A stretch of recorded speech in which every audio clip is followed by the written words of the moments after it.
Greetings, seekers of curse locales.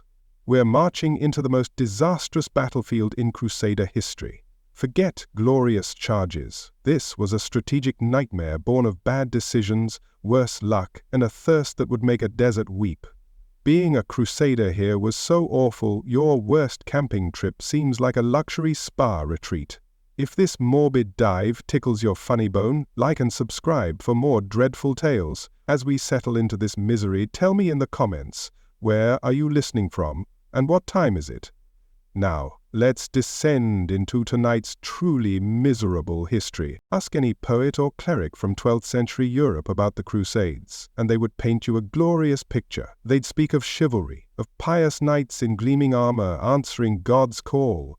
It was a sacred duty, a pilgrimage with a sword, meant to reclaim holy ground and cover the warrior in everlasting glory.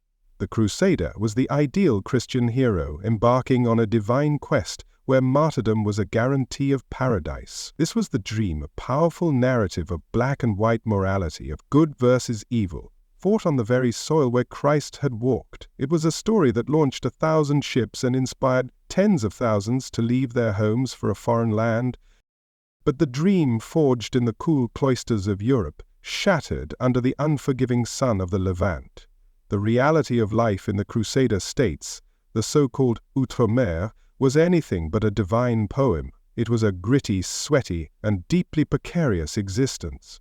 Far from being a united front of Christendom, the Latin East was a snake pit of rivalries, petty jealousies, and constant debilitating infighting. The Grand Holy War often took a backseat to bitter personal feuds and greedy land grabs. This wasn't a united kingdom of God. It was a frontier society on the edge of collapse, held together by frayed ropes and wishful thinking.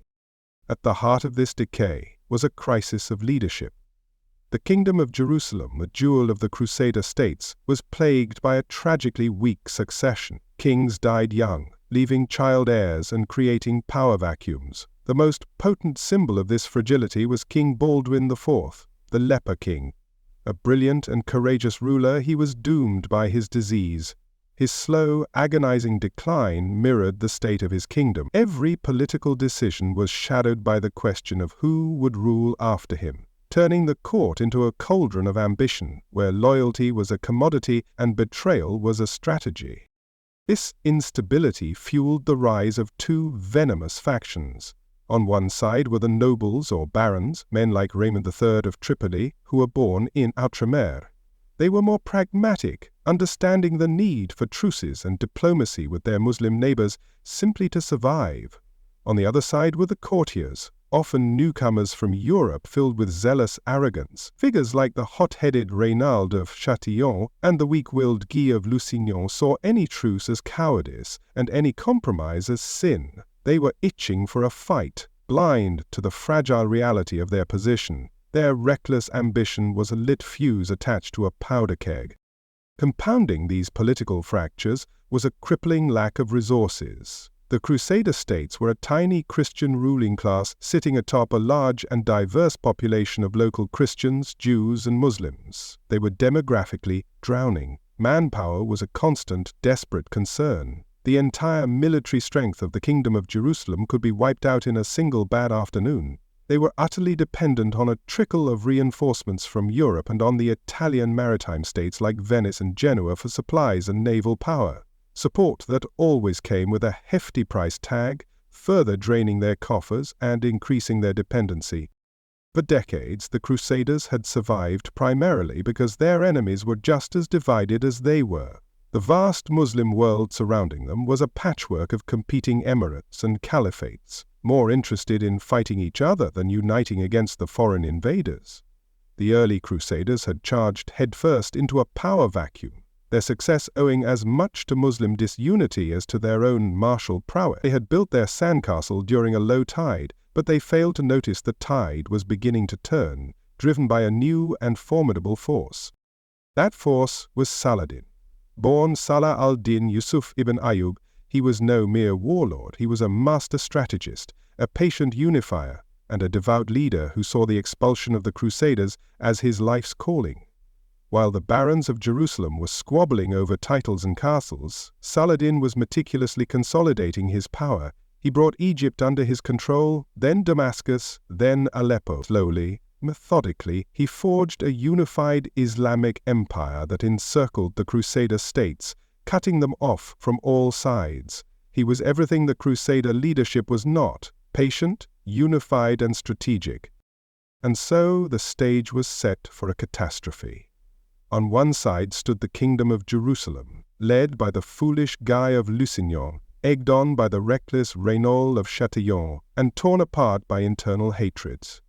It was a kingdom running on fumes, blinded by arrogance and fatally disconnected from its own grim reality.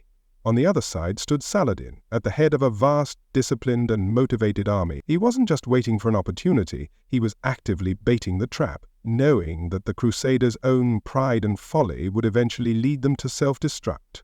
The most cursed battle in Crusader history was about to begin, not as an act of God, but as the inevitable result of human failure. Every great disaster in history has a name, a place where fortune turned and futures were annihilated. For the Crusader kingdom of Jerusalem, that name is Hattin. The ground on which this catastrophe would unfold was not some random field chosen by chance. It was a landscape that seemed purpose-built for misery, a place whose very geography was an active participant in the slaughter to come. To understand the curse of this battlefield, we must first walk its grounds and feel its hostility. We are going to a place called the Horns of Hattin. The site is located in the Lower Galilee, a region of rolling hills and ancient history in modern-day Israel. The battlefield itself is a broad, undulating plain, but it is dominated by a single stark feature, a dormant, double-peaked volcano. These two hills, standing side by side like the horns of some demonic beast emerging from the earth, give the place its name. They are not towering mountains, but their prominence on the otherwise exposed plain makes them an inescapable landmark, a future focal point of desperation and a final hopeless bastion for a dying army. This was not the lush pastoral holy land of biblical imagination. This was a harsh, unforgiving terrain. The ground is rocky, covered in the black basalt stones characteristic of its volcanic origins. In the blistering heat of summer, these dark rocks absorb and radiate the sun's energy, turning the very earth into a searing hot plate. Walking here is a trial, with loose scree shifting underfoot and sharp stones threatening to lame both man and beast. It is a landscape that punishes movement and offers no comfort to those who must cross it. The vegetation, what little there is, offers no relief. There are no verdant forests or shady groves. Instead, the plain is covered in dry, thorny scrub and desiccated grasses.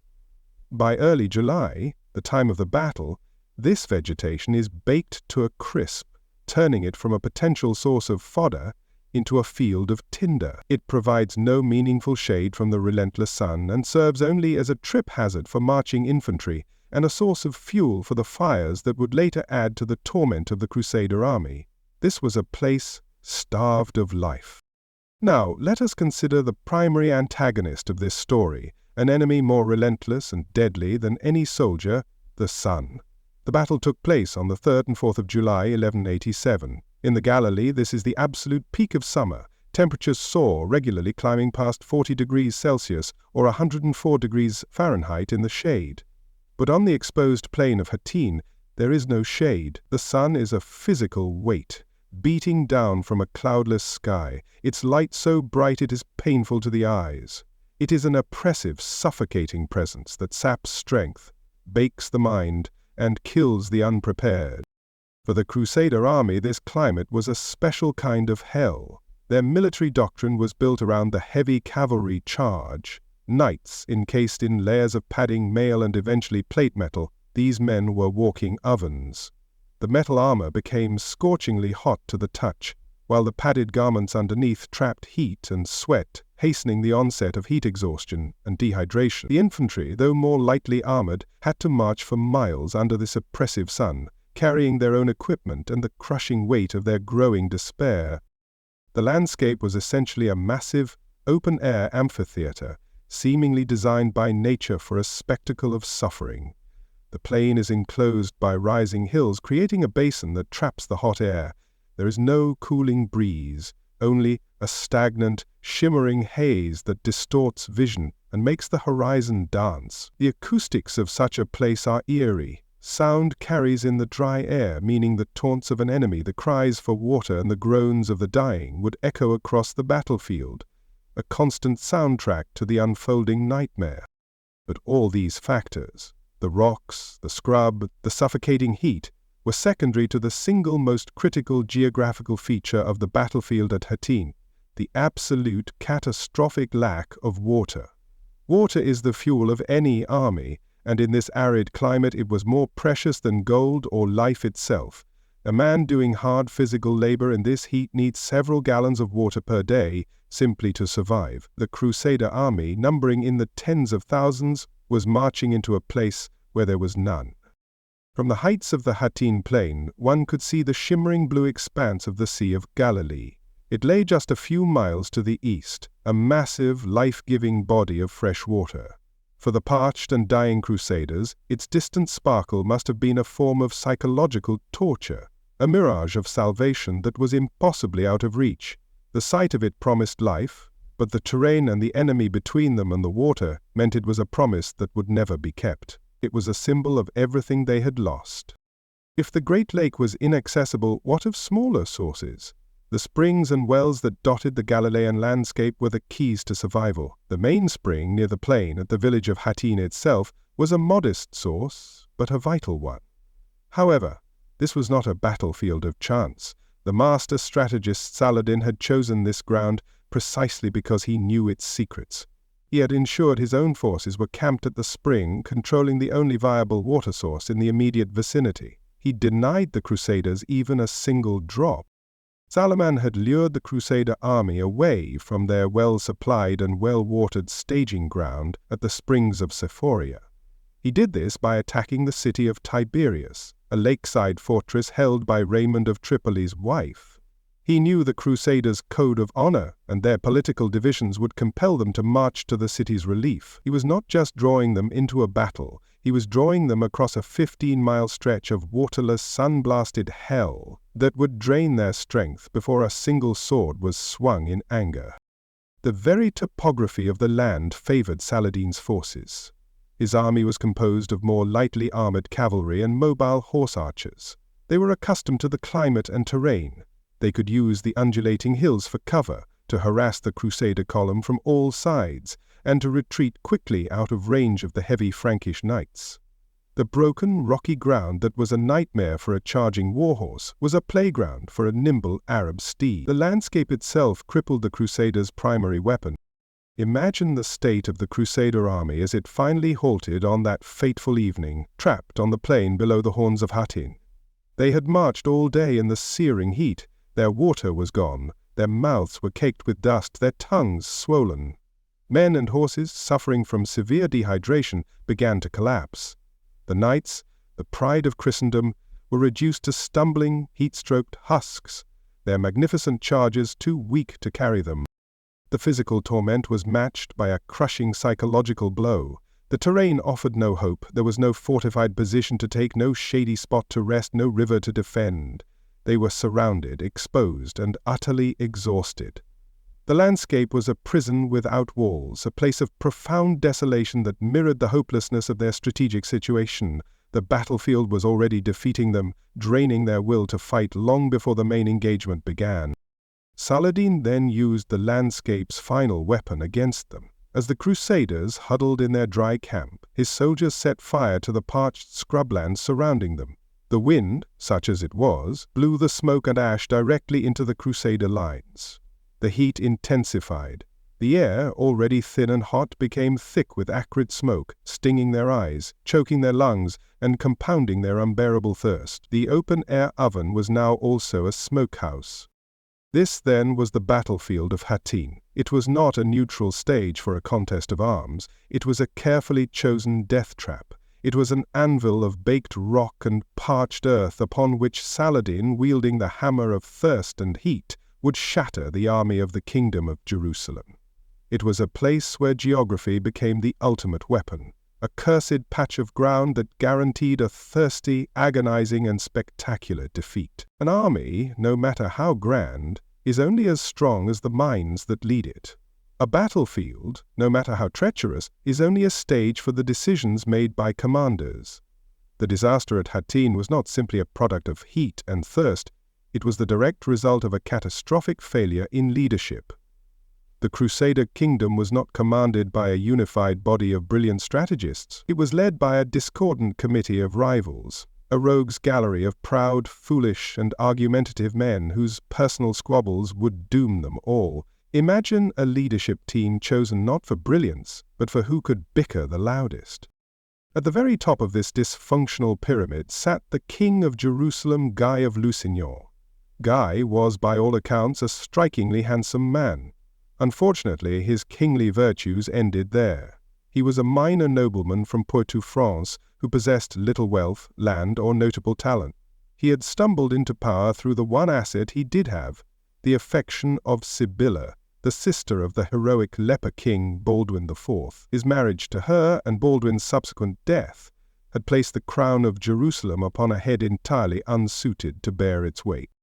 Guy's fatal flaw was a crippling combination of weakness and insecurity. Lacking the respect of the kingdom's powerful native barons, he was desperate to appear decisive and strong, which made him profoundly susceptible to manipulation. He was known to be swayed by the last person who spoke to him, especially if their counsel was wrapped in accusations of cowardice or challenges to his authority. He was a king in title, but a puppet in practice, his strings pulled by more forceful and far more reckless personalities at court. He was a vacuum of leadership at the moment one was needed most. If Guy was the vacuum, the man who rushed to fill it with fire and chaos was Reynald of Châtillon. Reynald was the ultimate Crusader hothead, a man of immense personal bravery, but with the impulse control of a rabid dog. A former Prince of Antioch, he was a force of nature who viewed diplomacy as a tedious interruption between battles. He was arrogant, greedy, and utterly contemptuous of the truces his more pragmatic peers considered essential for the kingdom's survival. To Reynald, every Muslim was a target, and every treaty was a temporary inconvenience to be broken when it suited him. It was Reynald's breathtaking recklessness that lit the fuse for the entire Hattin campaign. In direct violation of a truce with Saladin, he attacked a massive and wealthy Muslim caravan traveling from Cairo to Damascus. This was not merely an act of banditry, it was a profound insult. To make matters worse, some reports claim Saladin's own sister was in the caravan.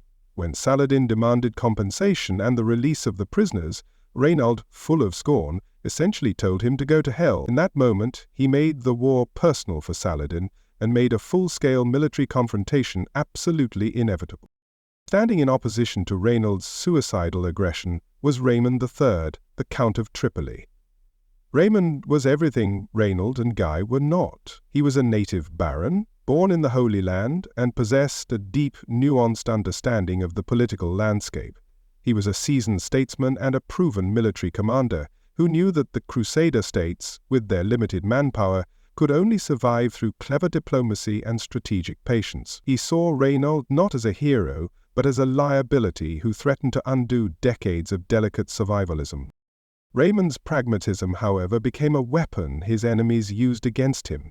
He had previously negotiated his own local truce with Saladin, an act of pure self-preservation for his northern territory of Tripoli.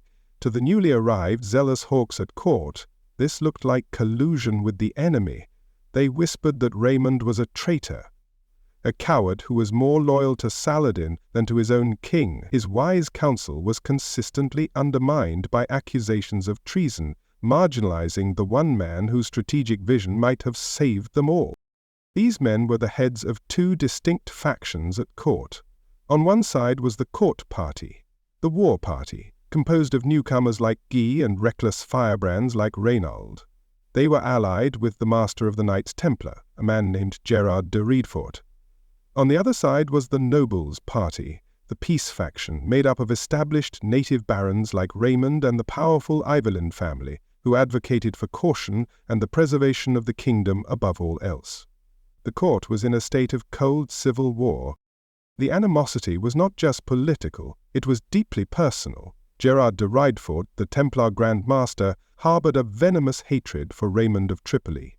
Years earlier, Raymond had promised Gerard a lucrative marriage to a wealthy heiress in his domain, only to renege on the deal and sell her to a rich Pisan merchant for a massive sum. Gerard was humiliated. He never forgave Raymond, and this bitter personal grudge would curdle his military advice, leading him to advocate for any course of action, no matter how reckless, that opposed Raymond's counsel. This toxic brew of personalities came to a head when Saladin laid siege to Raymond's city of Tiberias, where his wife, Esquiva, was trapped inside. It was the perfect bait. The Crusader army, the largest ever assembled by the kingdom, was gathered at the springs of Sephoria, a defensible, well-watered position just 15 miles away. The leadership convened a council of war. The fate of the entire kingdom would be decided in a single debate, not by swords, but by words poisoned with ego and rivalry. Raymond, despite his city and wife being the target, argued passionately to stay put. He knew Saladin was trying to lure them into the open. He urged the council to let Tiberias fall if need be, famously stating he would rather lose his city than have the entire kingdom be lost. He understood the terrain, the heat, and the critical importance of water. He begged the king not to march the army into a waterless trap, laying out the strategic nightmare that awaited them with chilling accuracy. It was the voice of pure, desperate military reason. Instantly, Reynaud of Chatillon and Gerard de Ridefort pounced. They publicly accused Raymond of cowardice. How could he speak of abandoning his own wife? They twisted his sound military logic into proof of his treasonous pact with Saladin. They goaded King Guy, essentially calling him a spineless monarch if he listened to the advice of a coward. Their words were pure political theatre, designed to play on Guy's deepest insecurities about his authority and his manhood. They were telling him that to be a real king, he had to choose the most aggressive, most foolish option available. The pressure on Guy was immense. To side with Raymond was to appear weak, a king controlled by a baron whom many already suspected of treason. The memory of being previously stripped of the regency for his inaction haunted him. He initially sided with Raymond, and the council agreed to stay, but the hawks were not done. Later that night, Gerard de Ridefort sought out Guy in his tent. He preyed on the king's fears, whispering of dishonor and shame, reminding him that a king who does not fight is no king at all. He persuaded Guy to reverse the decision. At dawn the next day, King Guy, against the council's consensus and all strategic sense, gave the fatal order: the army would march to the relief of Tiberias. A wave of disbelief and dread washed over the veteran soldiers. Raymond of Tripoli, his face a mask of grim resignation, knew exactly what this meant. He was honor-bound to follow his king, even if it was into the jaws of certain destruction. The decision, born of pride, spite, and personal rivalry, was sealed. The great army of the Kingdom of Jerusalem turned its back on the life-giving waters of Sephoria. They began their slow, agonizing march into the arid wasteland that Saladin had chosen for them. The soldiers marched not under the command of a brilliant, unified leadership, but under the sentence of a squabbling, dysfunctional committee of fools. The battle was not lost on the horns of Hattin, it was lost in the king's tent the night before, a casualty of the very men who claimed to be the kingdom's protectors. A great war is rarely a spontaneous event. It is like a forest fire, requiring years of dry conditions and accumulated tinder before a single spark can set the world ablaze. In the Holy Land of the 1180s, the political landscape was dangerously dry. A fragile truce existed between the Crusader kingdom and the burgeoning empire of Saladin. For the Crusaders, this truce was a matter of survival, a precious, fragile peace that allowed their outnumbered kingdom to breathe. But peace is only possible when all parties honor it, and the kingdom had a man in its midst for whom peace was a profanity: Reynaud of Chatillon. Reynaud was a professional provocateur, a man who seemed constitutionally incapable of abiding by any treaty. As the lord of the frontier fortress of Kerak in Ultra-Jourdain, he commanded a strategic stretch of land that oversaw the major caravan routes between Egypt and Syria. From his formidable castle, he viewed these routes not as arteries of commerce protected by his king's treaty, but as a personal buffet of targets, a constant temptation for a man driven by greed and a fanatical hatred for his neighbors. He was, in essence, a state-sponsored pirate, operating in the middle of the desert. This was not a new development in his character. To understand the final provocation, one must appreciate his history of breathtaking audacity. In 1183, Raynauld had embarked on one of the most inflammatory schemes in Crusader history. He had ships built and armed, hauled them overland through the desert to the Red Sea, and launched a pirate fleet with the ultimate goal of sailing south to attack the Islamic holy cities of Medina and Mecca. This was not just a raid for plunder, it was a dagger aimed at the very heart of Islam, a desecration designed to cause maximum outrage. The Red Sea raid was a military failure. Saladin's brother, Al-Adil, governor of Egypt, swiftly dispatched a fleet that hunted down and destroyed Raynald's ships. The captured pirates were executed, some publicly in Mecca itself, to underscore the gravity of their sacrilege, but the incident left a deep scar. Saladin now had a personal file on Raynauld of Châtillon. He knew this was not a man who could be reasoned with or bound by treaties. He was an agent of pure chaos, a recurring problem that at some point would require a permanent solution. That point came in the winter of 1186-87. A massive and fabulously wealthy caravan, numbering thousands of animals and people, was traveling from Cairo to Damascus. It was moving under the explicit protection of the truce, its merchants and travelers confident in the treaty signed by the King of Jerusalem. The caravan's route took it right past Raynald's lands, its riches practically jingling in his ear. For a man like Raynauld, this was not a test of his honor, but an irresistible dare. He chose to ignore the treaty entirely. With his personal army, he swept down from his fortress and fell upon the unsuspecting caravan.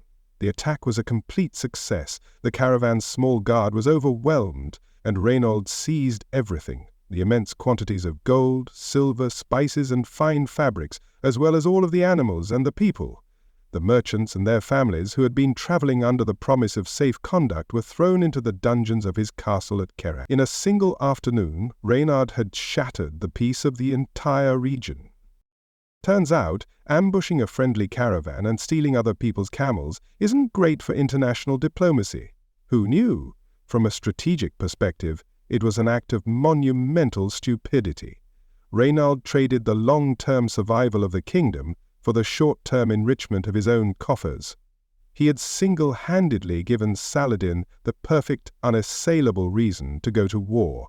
He had handed the Sultan a righteous cause on a silver platter, proving to the entire Muslim world that the Crusaders' word was worthless. Upon hearing the news, Saladin did not immediately fly into a rage. His response was measured and followed protocol. He dispatched envoys directly to Raynauld of Châtillon, formally citing the Articles of the Truce and demanding the immediate release of the prisoners and the return of all stolen property. It was a chance for Raynauld to undo his crime, to pull the kingdom back from the brink of a war it could not possibly win. It was a chance he would, quite literally, laugh away. Raynald's response was one of pure, undiluted arrogance. He scoffed at Saladin's envoys. According to the chronicles, he mocked their faith, reportedly telling them that since they trusted in their prophet, they should ask Muhammad to come and save them. This was not just a refusal, it was a blasphemous insult piled on top of a criminal act of aggression. He was not just breaking a treaty, he was spitting on the very faith of the man with whom the treaty was made. Having been rebuffed and insulted by Raynauld, Saladin's envoys did the only thing left for them to do. They appealed to a higher authority. They traveled to Jerusalem to seek an audience with King Guy. They presented their case, explaining that a lord of the kingdom had violated a royal truce, and that Saladin expected the king to enforce the treaty and compel his vassal to make amends. This was Saladin's final diplomatic gambit, a test to see if the kingdom of Jerusalem was a state of law or a collection of rogue warlords. The moment revealed the fatal weakness at the heart of the Crusader kingdom. King Guy listened to the envoys and agreed that Raynauld was in the wrong. He formally ordered Raynauld to release the prisoners and return the stolen wealth. But an order is only as strong as the man who gives it. Raynauld, secure in his mighty fortress and his own arrogance, simply refused. He sent a message back to his king, effectively stating that he was lord of his own lands and took no orders from the crown. Guy was powerless, his authority exposed as a hollow sham. For Saladin, this was the final straw. The news from Jerusalem confirmed his worst fears. The king of Jerusalem was either unable or unwilling to control his own barons. The truce was therefore meaningless, a worthless piece of paper that the Franks would honor only when it was convenient. The diplomatic path was a dead end. The only language that men like Reynald of Châtillon would understand was the language of overwhelming force. The time for talk was over. It was at this moment, upon hearing of Reynald's refusal and his mockery of the prophet, that the war became deeply personal for the Sultan.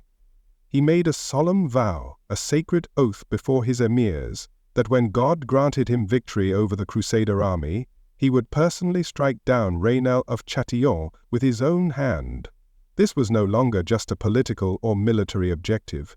It was now a matter of sacred honor for Saladin himself. With diplomacy exhausted and his personal honor engaged, Saladin declared the truce officially void.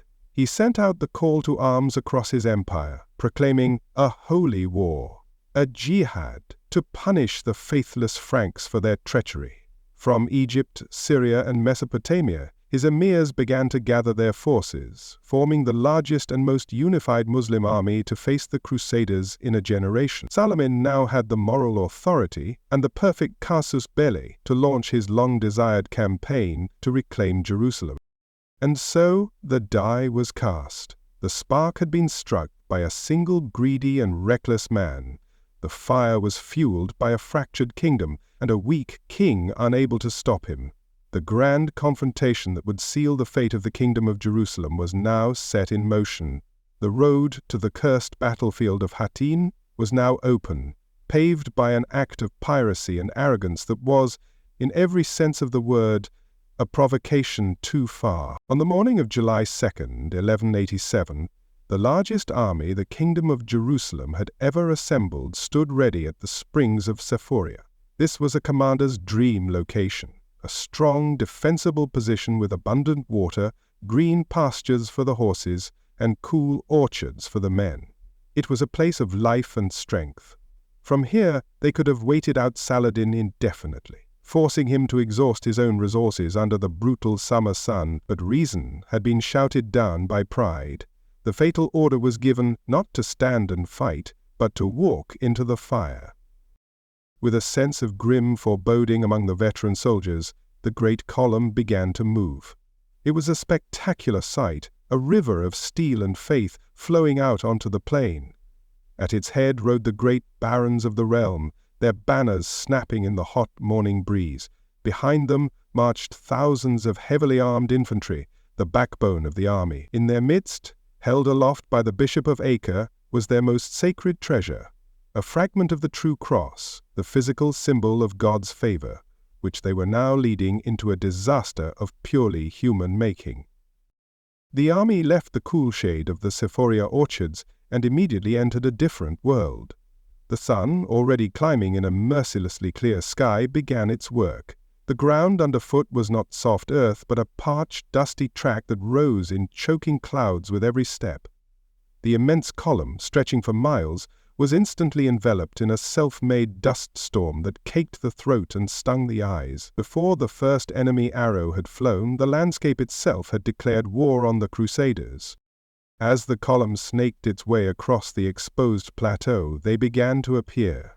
At first they were just fleeting shadows on the distant ridges, horsemen watching the Christian army as it trudged deeper into the trap. These were the vanguards of Saladin's forces, his light cavalry and Turkoman horse archers. They did not charge, they did not offer a clean fight. They simply watched, waiting for the heat and the terrain to become their allies, knowing that time and the sun were on their side. Then the harassment began. In small, swift squadrons, the horse archers would dart in towards the flanks of the lumbering Crusader column. They would loose a volley of arrows into the dense ranks of infantry, causing chaos and casualties, then wheel their nimble horses away before the heavily armored Frankish knights could even think of mounting a countercharge. It was like being swarmed by wasps. a frustrating, demoralizing, and deadly assault with no clear enemy to strike back at. The most vital resource of all, water, quickly became a crisis. The waterskins filled at Sephoria were a pitifully inadequate supply for thousands of men and animals engaged in strenuous activity under a July sun. Within hours, the last drops were gone. A desperate, consuming thirst began to settle over the army.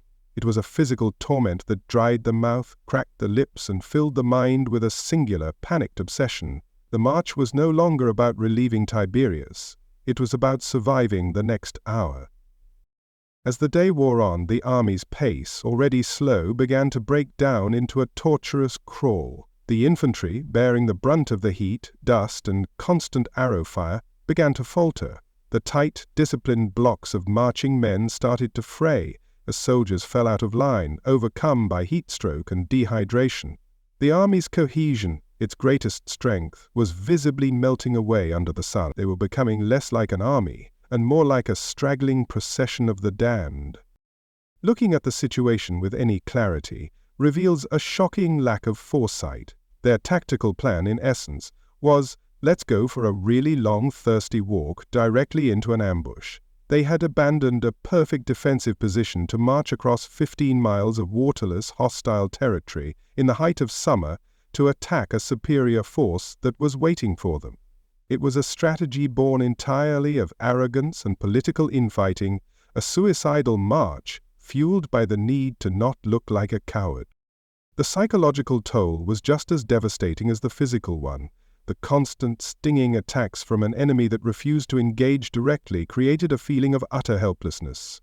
The sight of Saladin's horsemen on the hills, seemingly unaffected by the heat, firing at will, was a torment. Panic and despair began to fester in the ranks. Men who had marched confidently from Sephoria that morning were now gripped by the grim realization that their leaders had led them into a place from which there might be no escape. The pride of the army, the elite heavy knights, were suffering immensely. A man in a full suit of mail is effectively wearing a personal oven. The steel helmets and chainmail coifs became unbearably hot, and the padded gambesons underneath were saturated with sweat.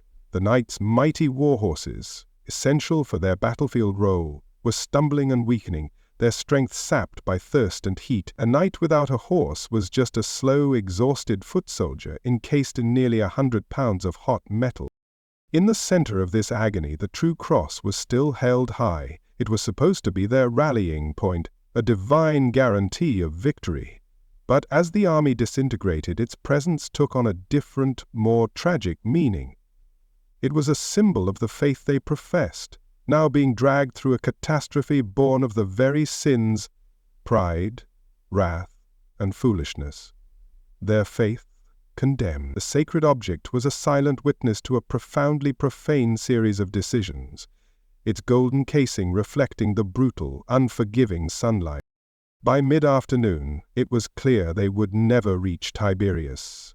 In a desperate council, Raymond of Tripoli, the man who had argued against this madness, now offered their only sliver of hope. He advised the army to veer left, off the main road, and make for the springs at the village of Hattin, a few miles away. It was a long shot, a desperate gamble for the water they now needed to simply live through the night. Kingi, with no other options left, agreed. This was the final move Saladin had been waiting for. As the Crusader column changed direction, he sprang his trap. His main forces surged forward, cutting off the Crusaders' path to the Hattin Springs. The skirmishing escalated into a full-blown running battle.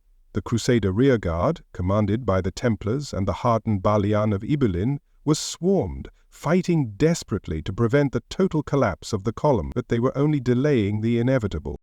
As the sun finally began to sink towards the horizon, the Crusader army was forced to a halt. They were trapped, completely surrounded in the arid valley below the twin peaks of the Horns of Hattin. King Guy ordered them to make camp on the barren slope. It was not a camp. It was a chaotic mass of exhausted, dehydrated, and demoralized men. There was no water. There was no relief. There was no escape. They had marched all day only to find themselves in hell. The night of July 3rd was one of profound misery. The darkness brought no coolness. only the audible suffering of thousands of men and animals. The air was filled with the groans of the wounded and the desperate, rasping pleas for water. All around them, on the surrounding hills, they could see the cheerful campfires of Saladin's army. They could hear their enemies' drums and chants, a triumphant, mocking soundtrack to their own despair. It was a night designed to break whatever spirit they had left. When the sun rose on the morning of July 4th, it illuminated a scene of utter devastation. It revealed an army that was already defeated, its soldiers prostrate with thirst and exhaustion.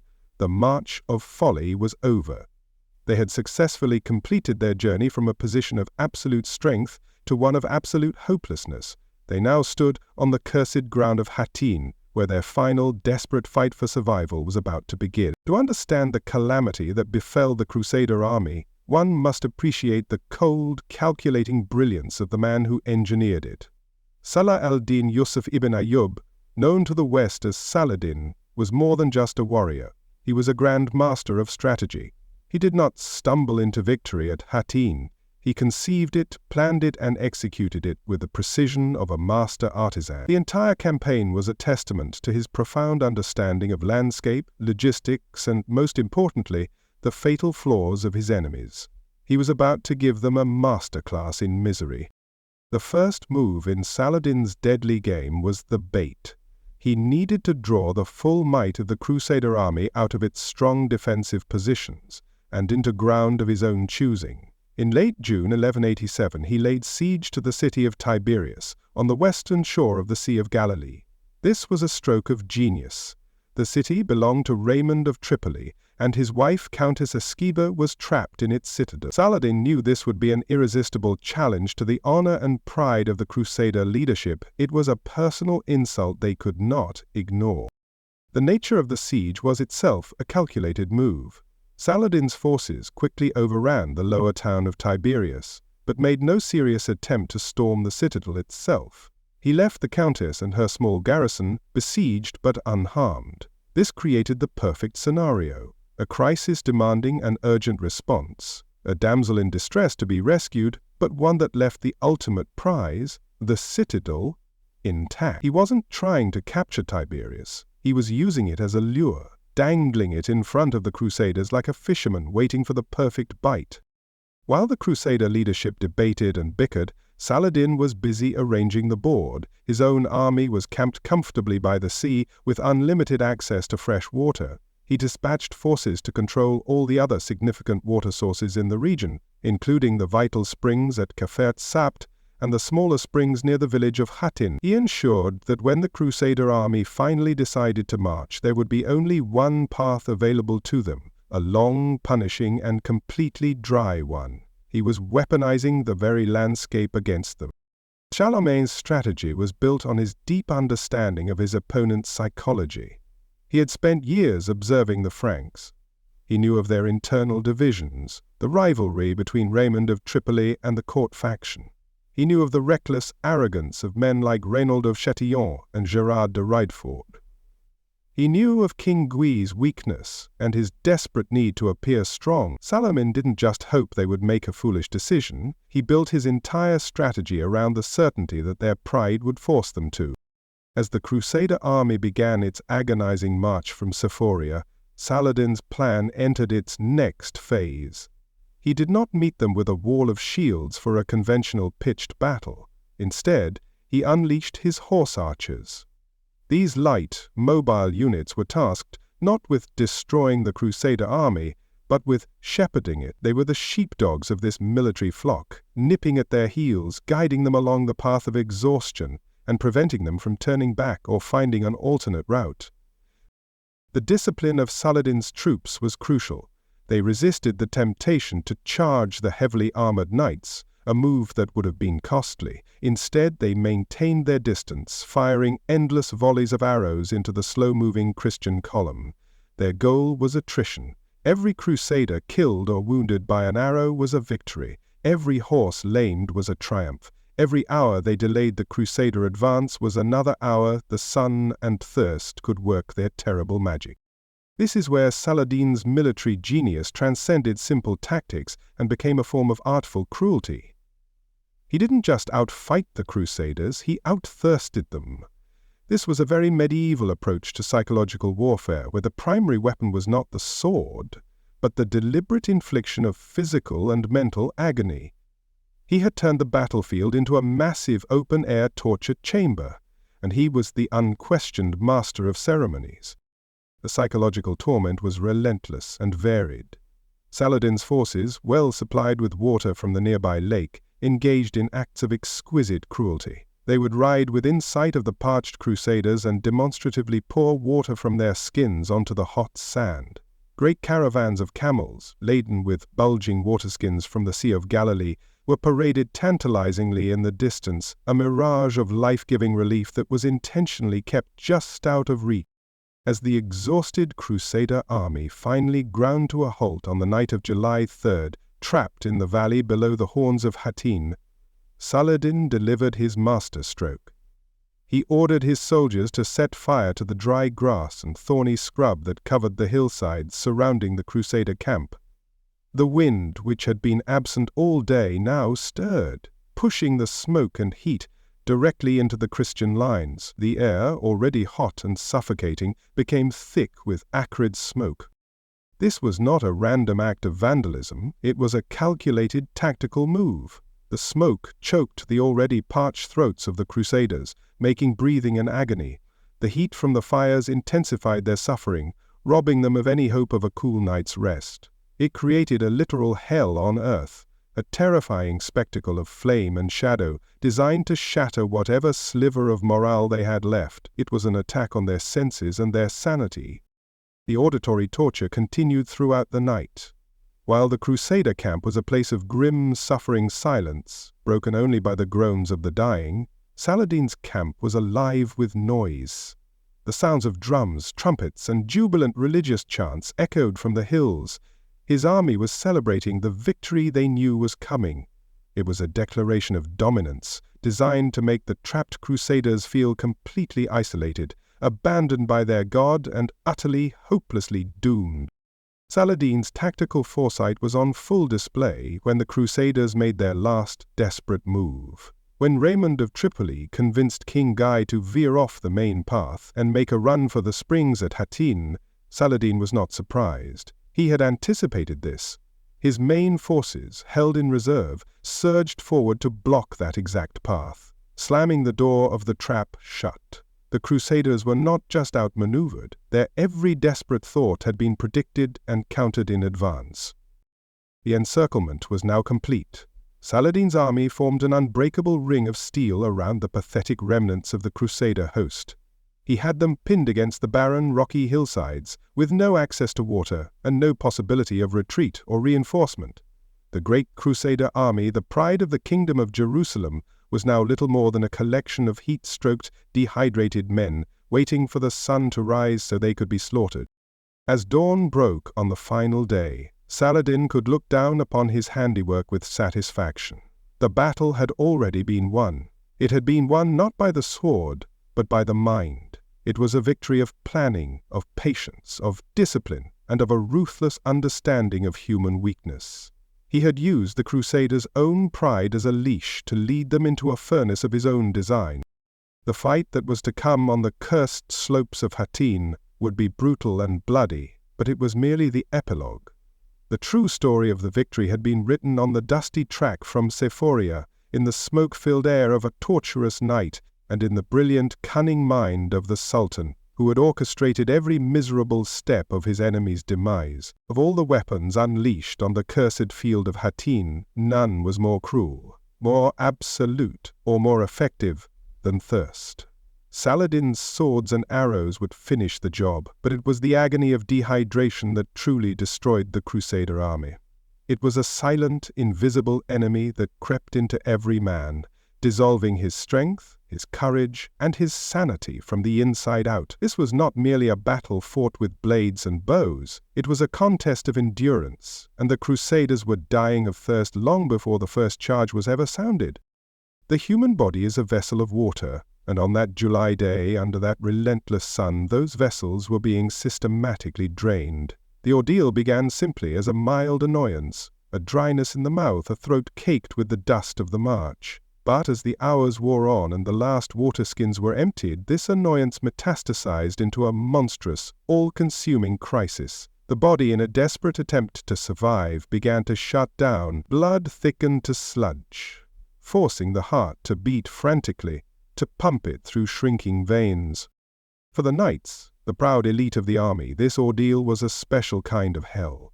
Their armor, the very symbol of their status and power, became a personal furnace. The chainmail and steel plates absorbed the sun's ferocious energy, cooking the man inside. Their padded undergarments, designed to absorb the shock of blows, instead became saturated with sweat, clinging to the skin and preventing any hope of cooling. Their armor was boiling them alive, and there was no escape from it. Every step was an agony, a monumental effort that cost them precious fluid they could not replace. The weight of their war gear, normally a manageable burden, became an anchor dragging them down into a pit of exhaustion. These men, the armored tanks of the medieval world, the masters of the battlefield, were reduced to stumbling, gasping wretches, their strength evaporating with every drop of sweat. Their greatest asset had become their most terrible liability. The physical breakdown was horrific to behold across the entire army. The thirst became a physical presence, a clawing demon in the throat. Tongues swelled, becoming thick, dry, and useless, making speech an impossible rasp, and breathing a desperate struggle. Lips cracked open and bled. Eyes grew hollow and sank into their sockets, staring out at a shimmering, heat-distorted world that offered no hope. A strange, deathly pallor came over the men, their skin losing all elasticity. As the body failed, so too did the mind. Extreme dehydration starves the brain of blood and oxygen, triggering a descent into delirium. The world began to warp. Men started seeing mirages, shimmering lakes on the horizon, babbling brooks in the dry gullies. These visions of salvation were a cruel torture, promises of relief that would vanish as they stumbled towards them. The line between the real and the imagined dissolved in the haze of heat and desperation. With the collapse of reason came the collapse of discipline. The bonds of loyalty, honor, and faith that held the army together were burned away by the singular, primal fire of thirst. Every man became an island of suffering, his entire universe contracting to the all-powerful biological imperative for liquid. They were no longer soldiers in a king's army, they were dying animals. In those final desperate hours, any one of them would have gladly killed for a sip of mud. The beasts of burden suffered just as terribly. The great war horses, the engines of the knight's power, were dying on their feet, their powerful muscles cramped and seized, their flanks heaved, but the hot, dry air provided no relief. They stumbled and fell, their eyes wide with a terror that mirrored their riders. The sight of these magnificent animals, collapsing and dying in the dust, was a devastating blow. With every dead horse, a knight was rendered useless, his military purpose extinguished. The waterless night of July 3rd offered no respite. It was merely a different chapter of the same hell. Darkness fell, but the heat radiating from the black basalt rocks remained. There was no water to soothe the wounded, whose groans filled the night air.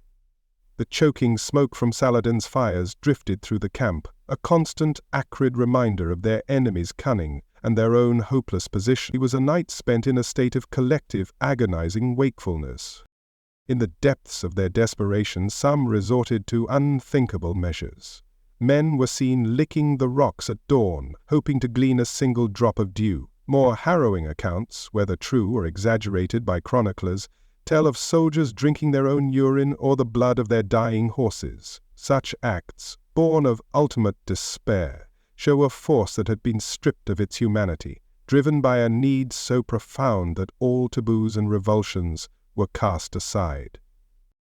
By the time the sun rose on the final day, the force gathered on the slopes of Hattin could no longer be called an army.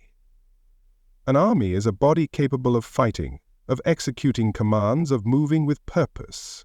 This was a collection of specters. These were gaunt, hollow-eyed men who could barely stand, let alone lift a shield or swing a sword. Their hands were too weak to grip a hilt, their legs too unsteady to hold a line. They were already defeated. Look upon the field that morning, and you would see the result of Saladin's true masterstroke. All around the Crusader camp lay the bodies of men and horses who had not been touched by a blade but had simply died of thirst during the night. They were the first casualties of a battle that had not yet officially begun, victims of a weapon far more insidious than any piece of sharpened steel. The knights who could still stand prepared for the end. They climbed onto their few remaining horses or stood in a grim, unsteady line on foot. But the fire in their hearts, the legendary Crusader zeal, had been extinguished. It had been drowned in sweat and baked away by the sun. All that was left was the husk of an army, a collection of men waiting for the release of death to end their unbearable suffering. The infantry, the very foundation of their battle line, was in even worse shape. They were a scattered, incoherent mob, many lying prostrate on the ground, unable to move. They had no strength left to hold a defensive shield wall, no energy to repel a cavalry charge. They were simply a crowd of victims waiting for the slaughter to commence. Ultimately, the great Battle of Hattin was decided before the final charge. Saladin had brilliantly identified the Crusaders' greatest vulnerability and had exploited it with ruthless precision. He had wielded the sun and the landscape as his primary weapons, turning the battlefield into a crucible that melted down the formidable Crusader army into a slag of heat-stricken, dehydrated, and broken men. The agony of thirst had been a weapon more potent and more terrible than any sword. It had broken their bodies, shattered their minds, and erased their will to fight. The proud warriors of Christendom, who had marched from Sephoria with banners flying, were now just a thirsty, dying mob. The stage was set for the final, bloody act, but the tragedy had already reached its inevitable conclusion. The sun of July 4th, 1187, rose over the horns of Hattin to reveal a scene of stark biblical despair. On the slopes of the hills, the Crusader army, or what was left of it, stumbled to its feet. They were a legion of ghosts, gaunt and hollow-eyed, their bodies ravaged by a thirst that had consumed their strength and their sanity. Encircling them, fresh, watered and arrayed in a vast, menacing crescent, was the army of Saladin. His soldiers were not preparing for a battle, they were preparing for an execution. The end had arrived. Saladin, ever the patient commander, did not order a chaotic all-out assault. Such a move would be needlessly costly. He began the day's work as he had ended the last, with his archers. On his command, thousands of horse archers and foot archers advanced within range and unleashed a storm of arrows upon the static Crusader ranks. It was a black rain of death, whistling through the hot, smoky air to thud into shields, flesh, and the dry, unforgiving earth. There was nowhere to run, nowhere to hide. The primary targets of this relentless barrage were the Crusader infantry. These men, who formed the protective shell around the knights, were already broken. They huddled together in a disorganized mass, their shield wall, once a proud, impenetrable barrier, now a feeble, gap-toothed gesture of defense. Many lacked the strength to even hold their shields aloft. They simply had to stand, or kneel, and endure the agonizing one-sided punishment, their ranks thinning with every passing minute. Presiding over this disintegration was King Guy, his royal red tent pitched on the lower slope of one of the horns. From his position he was a king in name only. The combination of the undulating terrain, the immense cloud of dust kicked up by the fighting, and the thick, acrid smoke from the previous night's fires made visibility almost zero. Command and control were impossible. He was a blind king leading a dying army through a self-inflicted hell, able to hear the sounds of slaughter but powerless to stop it. Goaded beyond endurance by the ceaseless arrow fire, small groups of knights attempted to do the one thing they knew how: charge. It was a pathetic imitation of the thunderous tactic that had once terrified their enemies. Mustering the last dregs of their horses' strength, they would lurch forward, hoping to break the tormenting lines of archers. But it was a hopeless gesture, a final spasmodic twitch from a dying beast. Saladin's light cavalry was prepared for these desperate lunges. They would simply part like water flowing around a rock, letting the handful of exhausted knights charge into empty space. The heavy war horses would quickly lose momentum on the rocky, uneven ground, their strength failing completely. The knights, having spent their final reserves of energy for nothing, were forced to turn and trudge back to their lines, if they could, even more exhausted and demoralized than before. The battlefield itself was an enemy. The air was a choking soup of dust and smoke. Breathing was a painful, rasping effort that filled the lungs with grit. The noise was a disorienting cacophony, the ceaseless hiss of incoming arrows, the sharp clang of projectiles striking armor, the screams of wounded men and horses, and underpinning it all, the triumphant war cries and beating drums of Saladin's encircling army. It was a sensory assault designed to shatter the nerves and amplify despair. Under this unbearable pressure, the Crusader infantry finally and completely broke. This was not a tactical retreat, it was a total collapse of morale. Throwing down their spears and shields, thousands of foot soldiers abandoned the knights and the king. In a single, desperate, leaderless wave, they began to scramble up the slopes of the northern horn of Hattin, seeking the false promise of safety on higher ground. They were no longer soldiers, they were just terrified men trying to outrun death. Seeing this final, irreversible collapse, Raymond of Tripoli knew the kingdom was finished. His counsel had been ignored, and his predictions had come true. A pragmatist to the last, he made the calculated decision to save himself and his men. Gathering his personal retinue of knights, he led one last desperate charge. His target was not the center of Saladin's army, but a section of the line commanded by one of Saladin's subordinates, who held a personal grudge against his master. In a surprising turn, the enemy line opened before Raymond's charge.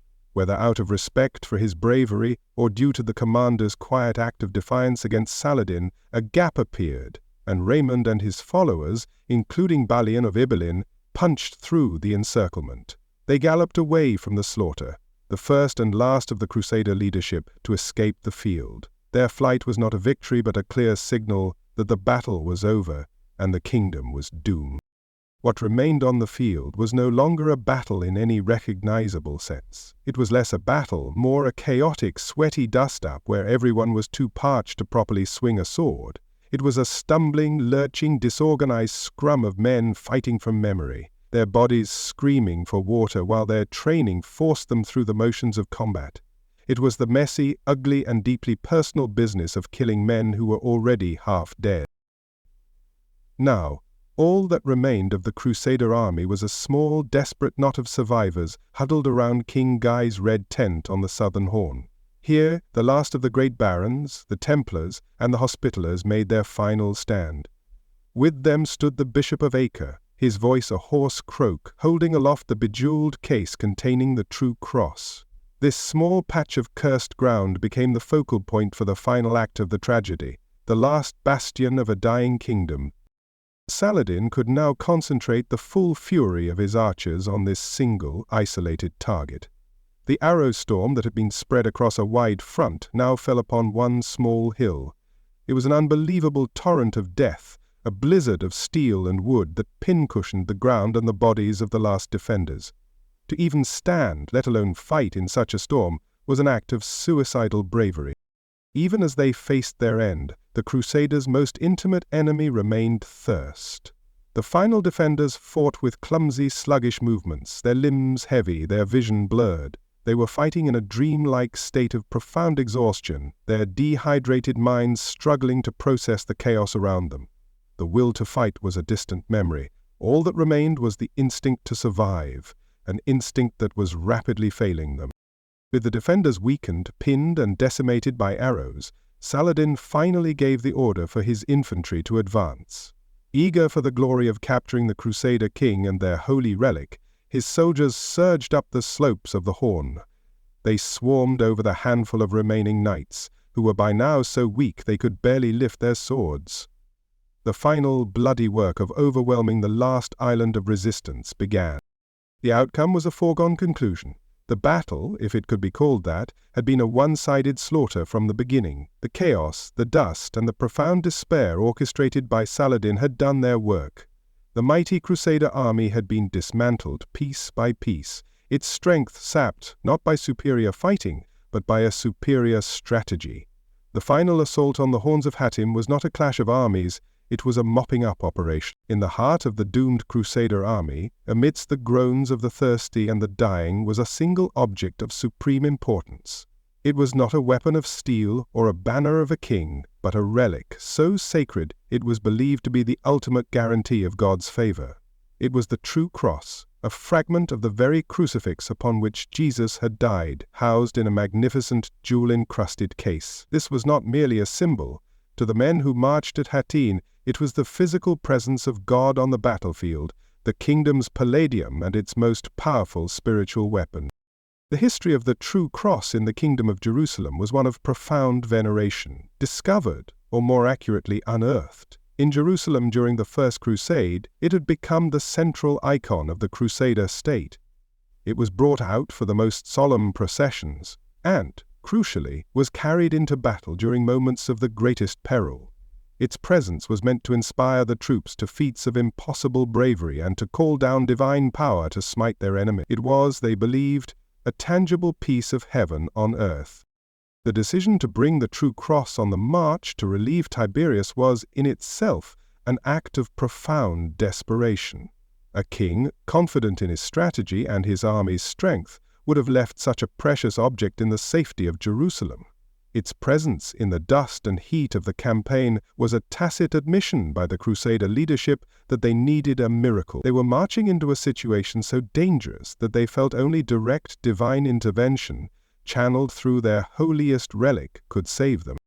The solemn duty of carrying the cross into battle fell to the Bishop of Acre. The Patriarch of Jerusalem, a worldly and controversial figure named Heraclius, was conveniently too ill to undertake the arduous journey. And so, it was the bishop who held the golden reliquary aloft, a glittering beacon of hope that floated above the suffering column of men. As they marched into the waterless wasteland, the cross was the focal point of their faith, a promise of divine aid in a place that seemed utterly abandoned by God. The sight of it must have been a study in brutal contrast. The ornate, sun-gilded cross, a symbol of paradise and resurrection, was being dragged through a literal hell. All around it, men were choking on dust, their bodies crying out for water, their armor slowly cooking them alive. The holy object was supposed to sanctify the ground upon which it stood, but the ground at Hattin was cursed, and it seemed to be dragging the cross down into its misery with it, a sacred jewel in a setting of profound suffering. As the army's thirst escalated from a discomfort to an all-consuming agony, desperate eyes turned towards the relic. The soldiers, their minds clouded by dehydration, would have prayed with a feverish intensity. They prayed for a sign, for a miracle, for a sudden cleansing downpour from the brazen sky, or for a spring to miraculously bubble up from the cracked, dry earth. They looked to the symbol of the one who turned water into wine, begging it to perform the far simpler trick of turning dust into water. But their prayers were met with a silent, shimmering heat. When the battle began in earnest on the final morning, the cross faced its next test.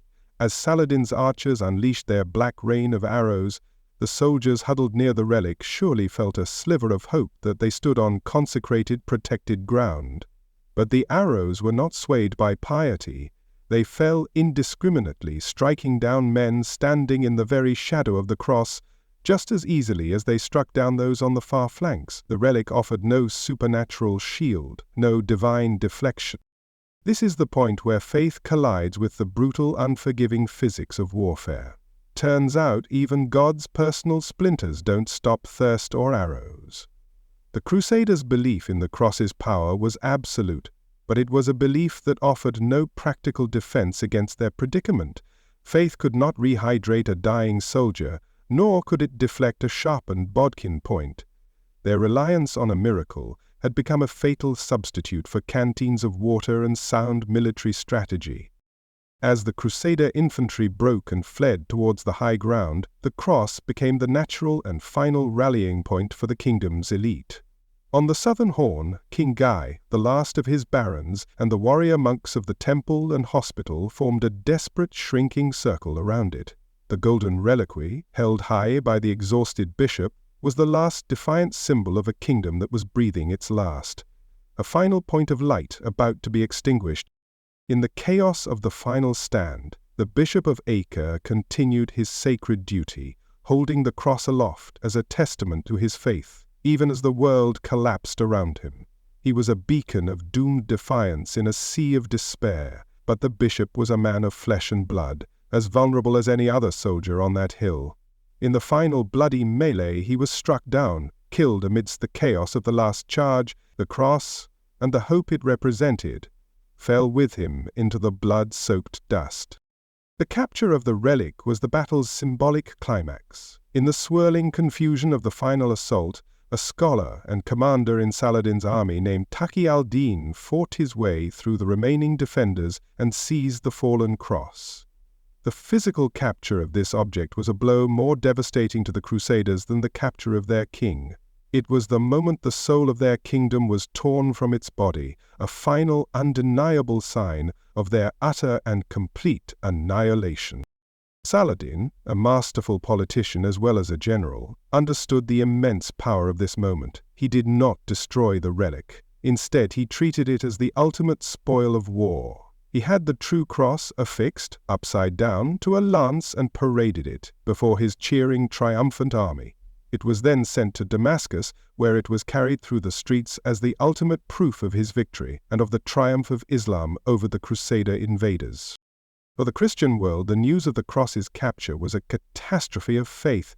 It was interpreted as a sign of God's profound displeasure, a punishment for the sins of the Crusader States.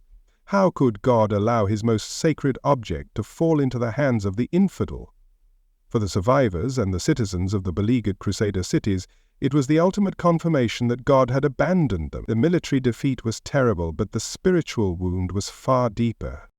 In the end, the true cross at Hattin became a symbol, but not the one the Crusaders had intended. They had brought it to the field as a symbol of their divine right and their access to celestial power. But its journey through thirst, arrows, and defeat had transformed its meaning. It became a tragic symbol of human folly, of the desperate belief that a holy object could somehow save men from the consequences of their own pride, arrogance, and incompetence. The loss of the relic marked the true end of the First Kingdom of Jerusalem. The state would continue in a diminished form for another century, but the unwavering confidence, the sense of divine mission that had fueled the First Crusade, died on that hill. The true cross, the heart of their kingdom, was gone, leaving a spiritual vacuum that would never be filled. Its absence was the final, indelible curse upon the most disastrous battlefield in Crusader history. The Battle of Hattin did not end in a clean, decisive charge. It ended in a complete and catastrophic system failure. The Crusader army, which had marched from Sephoria as a single proud body, now fractured into its dying component parts. The tipping point had been reached. The infantry, the army's sinew and bone, broke from the knights, its armored heart, leaving only two isolated pockets of doomed men to face the inevitable alone. The final, agonizing phase of the collapse had begun. The first to disintegrate were the thousands of foot soldiers. Under the relentless barrage of arrows and crippled by a thirst that had driven them past the point of endurance, their discipline shattered. In a single spontaneous wave of panic, they abandoned their posts on the lower slopes and began a desperate flight up the northern horn. This was not a tactical withdrawal to higher ground. It was a leaderless, terrified scramble, each man for himself, driven by the primal instinct to escape the immediate slaughter. But the higher ground offered no salvation. It was merely a taller cage. From this exposed position, the infantry presented an even easier target for Saladin's archers, who simply surrounded the base of the hill and continued their deadly work. With no water, no leadership, and no hope of escape, the will of the foot soldiers finally evaporated. In a spectacle of utter defeat, thousands of men threw down their weapons and collapsed onto the hot rocks, surrendering. Saladin's army had just captured the bulk of the Crusader infantry without a single charge. While the infantry's story ended in mass surrender, the southern horn became the stage for the final, bloody last act of the kingdom's nobility. Here, a small, defiant circle of the greatest lords of the realm, knights, barons, and the masters of the military orders, formed a desperate shield wall around King Guy's red tent and the true cross. This was the last bastion of Crusader power, a tiny island of resistance in an overwhelming sea of enemies, preparing to be washed away by the final tide. What followed were the death throes of a once mighty military elite. Spurred on by honor and desperation, small groups of knights mounted a series of futile, suicidal charges down the slope. They were met by a wall of Saladin's infantry and a hail of arrows. Each charge was broken, the knights swarmed and cut down, with the few survivors forced back up the hill, weaker and fewer in number than before. These were not tactical maneuvers, they were spasms of defiance before the end. The focal point of this final struggle was the king's tent. For Saladin's soldiers, capturing the enemy king was a prize of immense glory. They surged up the hill in waves, their attacks concentrated on this one spot. The fighting here was a brutal, close-quarters affair, a swirling melee of swords, axes, and desperation. The ground around the tent became slick with the blood of its last defenders, who sold their lives dearly for a king who had led them to ruin. Then came the moment that shattered the Crusaders' spiritual backbone. In the chaos of the final assault, the Bishop of Acre was slain, and the true cross, the physical embodiment of their faith, was seized by Saladin's men. Its capture was a devastating blow, a sign from God, so it seemed, that their cause was well and truly lost. The celestial banner under which they fought had been torn from the sky, and with it went the last glimmer of divine hope. Shortly after the fall of the cross, the end came. Saladin's forces, inspired by their prize, finally overwhelmed the few remaining defenders and tore down the king's red tent. King Guy himself, along with the universally despised Reynold of Châtillon, the treacherous Templar master Gerard de Riedefort, and a handful of other surviving nobles, were surrounded, exhausted, dehydrated, and utterly defeated. They threw down their swords and surrendered. The kingdom was now headless, its leadership bound for a victor's tent. This was not a retreat where a commander skillfully extracts his forces to fight another day. It was a desperate, dehydrated scramble for survival that mostly ended in capture or death. There was no order, no rearguard, no strategic plan. The army simply dissolved under the triple assault of thirst, arrows, and despair. The Battle of Hattin was not a defeat in the conventional sense. It was a total and irreversible annihilation. The sheer scale of the losses was staggering. While medieval casualty figures are notoriously difficult to confirm, it is widely accepted that the Crusader army was effectively wiped from existence in a single day. Of the roughly 20,000 soldiers who had marched from Sephoria, it is estimated that perhaps 3,000 escaped. The rest, well over 15,000 men, were either killed on the field or, more likely, captured.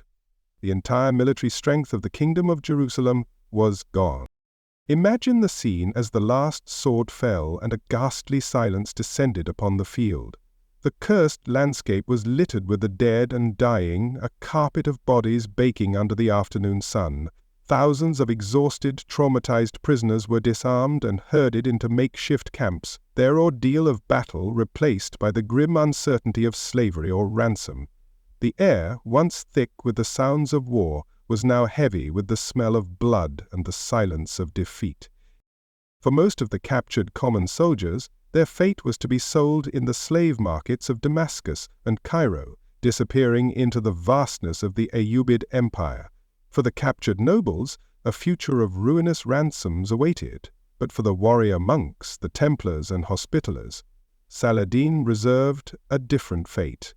He viewed them as fanatics, the ideological heart of the Crusader war machine, who could not be trusted to honor a ransom. He gave the order for them to be executed. In a grim ceremony after the battle, some 200 of these elite fighting monks were offered a choice: convert to Islam or die. To a man, they chose martyrdom. They were beheaded by Sufi volunteers in Saladin's army, a ruthless but strategically sound decision to eliminate the most zealous and dangerous of his enemies. He was not just defeating an army, he was eradicating its core. The collapse was absolute. The battle was a strategic masterpiece for Saladin and an apocalyptic failure for the Crusaders. Their army was gone, their nobility was killed or captured, their most sacred relic was lost, and their king was a prisoner, destined to be brought before the very sultan he had allowed his barons to provoke. The Kingdom of Jerusalem, already politically fractured and militarily fragile, had suffered a blow from which it would never truly recover. The field at Hattin was quiet now, but the consequences of the crushing defeat that had unfolded upon it would echo across the world. Saladin had won the most decisive victory of his career, and the road to Jerusalem was now wide open. For the thousands of crusaders who survived the slaughter on the horns of Hattin, the end of the battle was not the end of their ordeal. It was merely the beginning of a new, and in many ways more terrible chapter. As the dust settled on the cursed field, a great and terrible accounting began. A man's fate in the aftermath of the battle depended entirely on who he was. For the captured, there were three distinct paths forward: enslavement, execution, or ransom. A brutal triage was about to commence. The vast majority of the captives, the thousands of common foot soldiers and mercenaries, were seen by their captors not as a military threat, but as an economic opportunity. They were the living spoils of war, a massive windfall of human capital. On the battlefield, they were stripped of any remaining valuables, bound together in long lines, and marched away under heavy guard. Their lives as soldiers for the Kingdom of Jerusalem were over. Their new careers as slaves in the Ayyubid Empire were about to begin. The journey from the battlefield was itself a trial. Still suffering from the profound dehydration and trauma of the battle, the prisoners were forced on a grueling march to the great cities of the north, primarily Damascus. Those who were too weak to keep up were likely cut down where they fell. The survivors arrived not as conquering heroes, but as chattel to be paraded through the streets in a triumphal procession before being herded into the city's slave markets. The influx of so many captives at once caused the price of a Frankish slave to plummet. Chronicles from the time report that a single Crusader prisoner could be bought for the price of a pair of sandals. They were sold off in droves, scattered across the empire to a life of hard labor on farms, in quarries, or as domestic servants. For these thousands of men who had traveled from Europe to fight for God, their holy war had ended in the humiliation of the auction block and the anonymity of bondage. While the common soldiers faced a future of servitude, Saladin reserved a much harsher fate for the elite warrior monks of the army. The captured Knights Templar and Knights Hospitaller, numbering around 200, were singled out for special treatment. Saladin viewed these men not as conventional soldiers, but as the fanatical, ideological core of the Crusader war machine. They were sworn to a perpetual war against Islam, and he knew that if ransomed, they would simply buy new swords and return to the fight. In a cold, calculated act of strategic cleansing, Saladin decided that this permanent threat had to be permanently eliminated. A few days after the battle, he ordered the captured warrior monks to be brought before him. They were given a simple, stark choice: renounce their Christian faith and convert to Islam, or face immediate execution. It was a test of their legendary fanaticism, and they did not disappoint their fearsome reputation. To a man, the Templars and Hospitallers chose martyrdom. For them, apostasy was a fate worse than death, and they met their end with a defiant piety that reportedly impressed even their executioners. The grim task of beheading them was not carried out by Saladin's soldiers, but by a crowd of Islamic scholars and Sufi mystics who accompanied his army. They volunteered for the job, seeing the killing of these holy warriors as a righteous and pious act. The most dedicated soldiers of Christ were slain by the most devout followers of the Prophet. In stark contrast to this brutality was the fate of the captured high nobility. King Guy, his brother Amalric, the master of the Hospitallers, and several other powerful barons were not to be killed or enslaved. They were far too valuable. Their lives were worth a king's ransom in gold, and they were political bargaining chips that Saladin could use to further destabilize the remaining Crusader cities. For them, a different kind of ceremony awaited. The most dramatic encounter took place inside Saladin's luxurious command tent. The defeated King Guy, along with his most despised vassal, Reynald of Châtillon, were brought before the victorious Sultan. Guy was trembling, not only from fear but from the consuming thirst that still ravaged him. Seeing his state, Saladin spoke reassuringly and had a goblet of iced rosewater brought for him. This was more than just a kindness, it was a sacred gesture. Under the ancient Arab laws of hospitality, to offer a captive food or drink was to grant them sanctuary and guarantee their life. Guy gratefully drank from the goblet and then, perhaps unthinkingly, passed it to the man beside him, Reynald of Chatillon. Reynald, whose arrogance was apparently unquenched, drank deeply. The mood in the tent shifted instantly. Saladin, his expression hardening, spoke sharply to the interpreter. He made his intention brutally clear. "Tell the king," he commanded, "it is you who have given him to drink, not I." With those words, a death sentence was passed. Saladin had extended his protection to the king, but he had offered nothing to Reynald. The law of hospitality, which now saved Guy's life, did not apply to the man who Saladin held personally responsible for this war. There would be no sanctuary for the oath-breaker of Kerak. Saladin then turned his attention fully to Reynald. He confronted him, listing his many crimes, the violation of truces, the robbing of peaceful caravans, and his alleged blasphemous mockery of the Prophet Muhammad. He offered the defiant baron one final chance to save himself by converting to Islam on the spot. Reynald, true to his stubborn and fiery nature, refused. The time for talk was over. The time to fulfill a sacred oath had arrived. Months earlier, upon hearing of Reynald's treachery, Saladin had sworn a personal vow to kill the man with his own hands. Now, in his tent before the captive king, he fulfilled that vow. Saladin rose, drew his scimitar, and struck Reynald a powerful blow. Whether the strike killed him instantly or merely wounded him before his guards finished the job is debated, but the result was the same. The Lord of Kerak, the man whose greed and arrogance had triggered this catastrophe, was dead on the floor of the Sultan's tent. This was the grim calculus of victory. Some got a quick chop, others got a very long, unpleasant new career as a slave. It was a brutal but logical system. The common soldiers, who were merely following orders, were monetized. The fanatical warrior monks who posed an ongoing ideological and military threat were eliminated. The honorable but defeated king and his nobles were to be ransomed for immense profit and political leverage. And the one man who Saladin viewed as a faithless, oath-breaking villain, the direct cause of the war, received a personal and final judgment from the Sultan himself. This was not random, wanton slaughter. It was a methodical, almost bureaucratic process of dealing with the vanquished, a final, chilling demonstration of the absolute and total nature of Saladin's victory at Hattin. The smoke had barely cleared from the horns of Hattin, but the consequences of the disastrous battle were already cascading across the Holy Land. The Crusader defeat was not merely a setback, it was an extinction-level event for the army of the Kingdom of Jerusalem. In a single, catastrophic day, the kingdom had lost its king, its holiest relic, and virtually every trained soldier it possessed. What remained was a collection of castles and cities populated by terrified civilians, a body without a skeleton, poised for total collapse.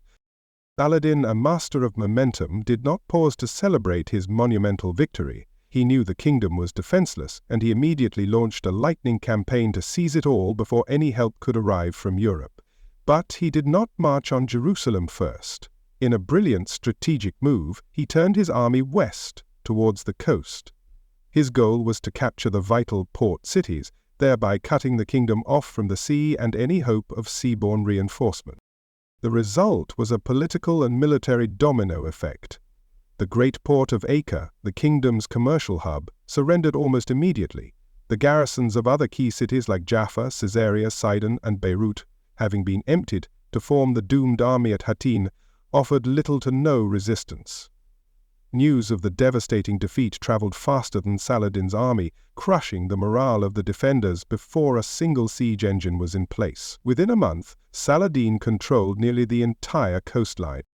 Now only Jerusalem remained, the jewel in the Crusader crown. But the holy city was in a state of profound crisis. It was leaderless, its king a prisoner, and its patriarch Heraclius was proving to be an ineffectual and unpopular commander. The city was overflowing with desperate refugees who had fled the advance of Saladin's army, straining its supplies and spreading panic through its streets. It was a city bracing for a siege, with almost no one left to defend it. Into this vacuum stepped an unlikely hero, Balian of Ibelin. One of the few high-ranking nobles to have escaped the carnage at Hattin, Balian had negotiated safe passage with Saladin simply to enter Jerusalem and rescue his wife and children. But upon his arrival, the desperate populace and clergy begged him to take command of the city's defense. Reluctantly, Balian agreed, violating his oath to Saladin to not take up arms against him, a decision the Sultan would surprisingly understand and forgive. Balian's task was a hopeless one. He found only 2 other knights left in the entire city.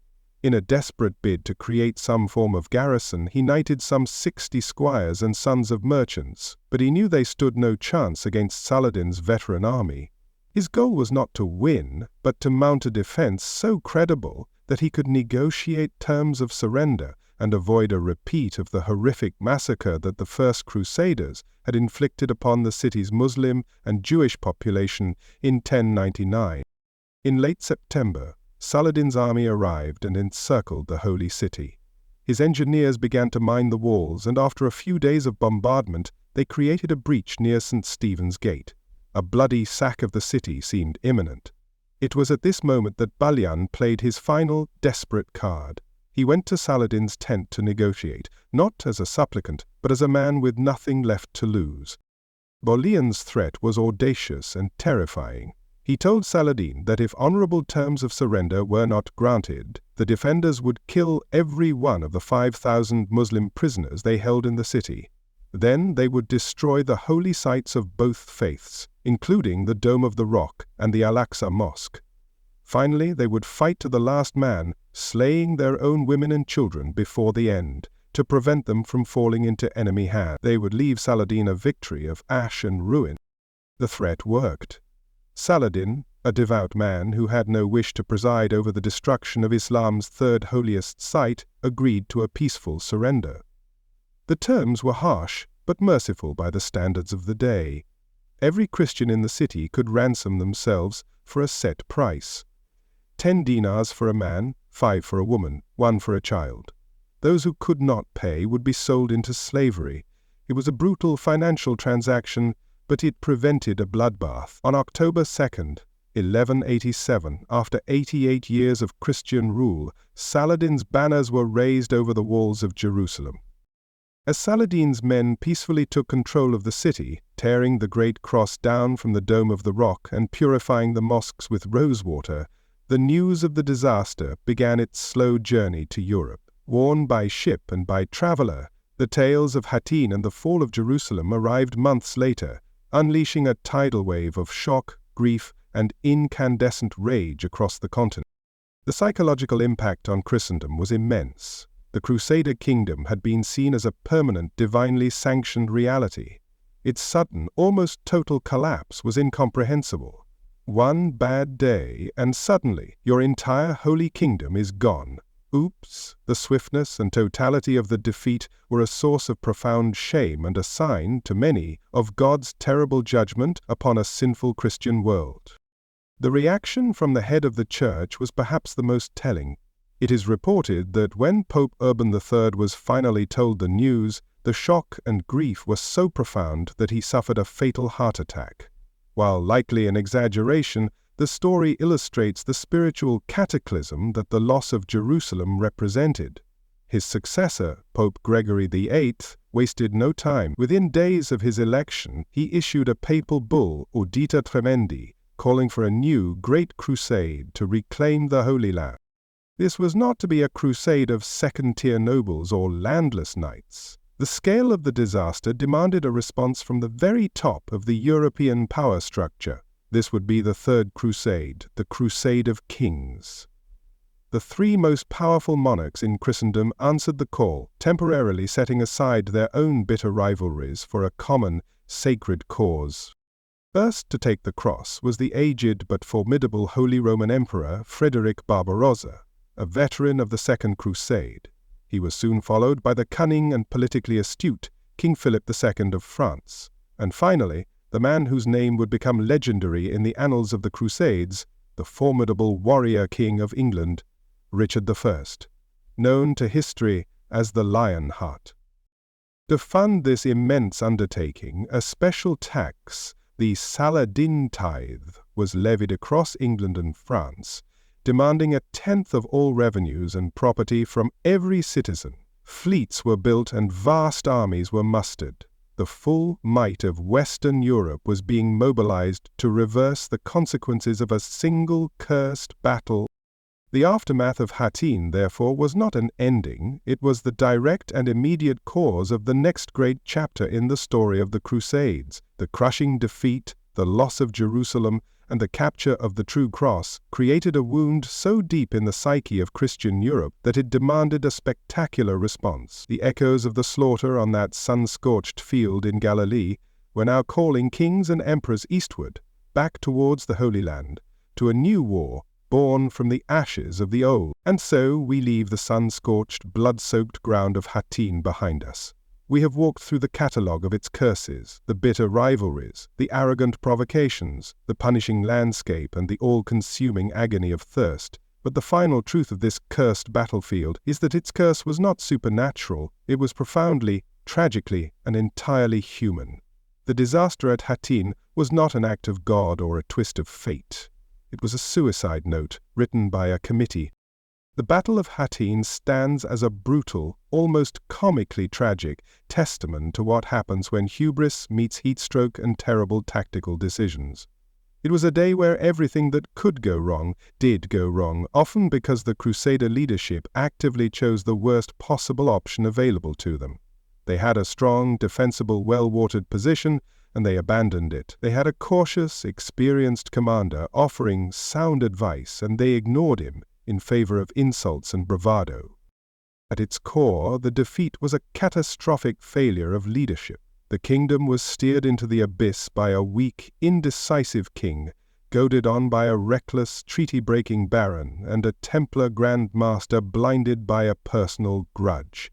They created a perfect storm of incompetence, a leadership vacuum that Saladin, a master student of his enemy's flaws, exploited with devastating precision. The battle was not lost on the slopes of Hattin, it was lost in the king's tent at Sephoria the night before.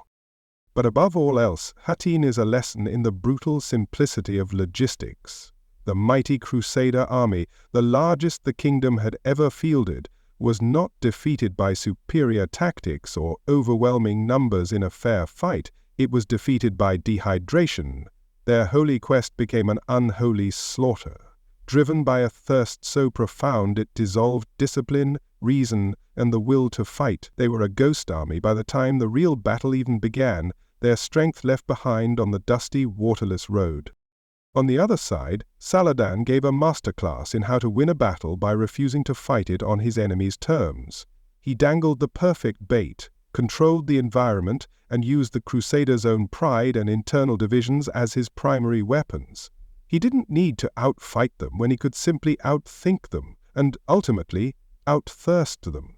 He allowed the heat, the landscape, and their own terrible decisions to act as his vanguard. The presence of the true cross on the battlefield serves as the ultimate symbol of this folly. The Crusaders brought their most sacred relic, hoping for a miracle to save them from a predicament of their own making, but the cross offered no supernatural shield from arrows, nor could it conjure water from the dry earth. Its capture was the final, devastating proof that faith is not a substitute for strategy, and prayer is not a replacement for a full canteen. For the Crusaders who found themselves on that field, it was a truly cursed, deeply miserable experience that has earned its rightful place in history as a symbol of utter and complete disaster. It was a single catastrophic afternoon that led directly to the fall of Jerusalem and the launching of the Third Crusade, changing the course of history in the Levant forever. So, as you drift to sleep, remember the parched throats and the desperate cries on that accursed field. Be grateful for good leadership, ample water, and the simple wisdom to know when to just stay home, because fighting on that battlefield, that truly, hilariously, tragically sucked. Thanks for listening tonight, and may your dreams be peaceful and your history lessons profoundly dull.